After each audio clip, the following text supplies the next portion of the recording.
John Suarez is International Director at the Cuban Democratic Directorate. He joins us from Miami. And John, first of all, what was your reaction today to the U.S. flag going up at the U.S. Embassy in Havana?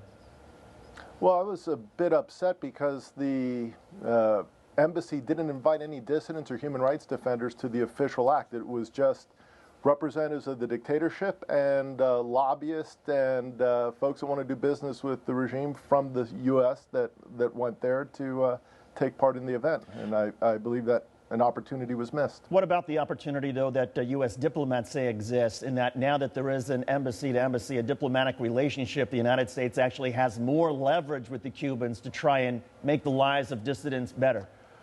Unfortunately, they have less leverage. First off, there was a diplomatic relationship that had existed since 1977. And to get this thing called formally an embassy required a number of concessions on the part of the United States. The Castro regime didn't feel pressured to have diplomatic relations, but the president did, because on December 17th he announced the intention of normalizing relations, and we immediately saw the dictatorship putting conditions. Take them off the list of state sponsors of terrorism, even though they were smuggling weapons to North Korea in 2013, and they were just caught with weapons in Colombia in February of 2015.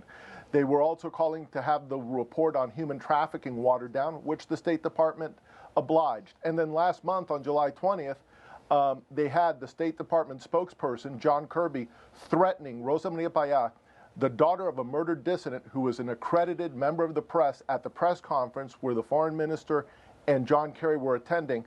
They were threatening her that if she raised a hand to ask a question, she would be escorted physically out from the event. Well, I think that's regrettable. Given that for the last 50 years, this sort of Cold War between the United States and Cuba hasn't done anything to improve the lives of dissidents, what about the argument from the Obama administration that why not give diplomacy, give a new relationship a chance, given that there really was no alternative and no proof that maintaining these tensions had helped the dissidents? Well, first off, the loosening and engagement with the dictatorship back in the 90s during the Clinton administration made things worse for dissidents and for Cubans. We saw massacres of Cubans like the July 13th tugboat massacre. We saw Cuban Americans shot down and killed February 24th of 96 and massive crackdowns during that warming period.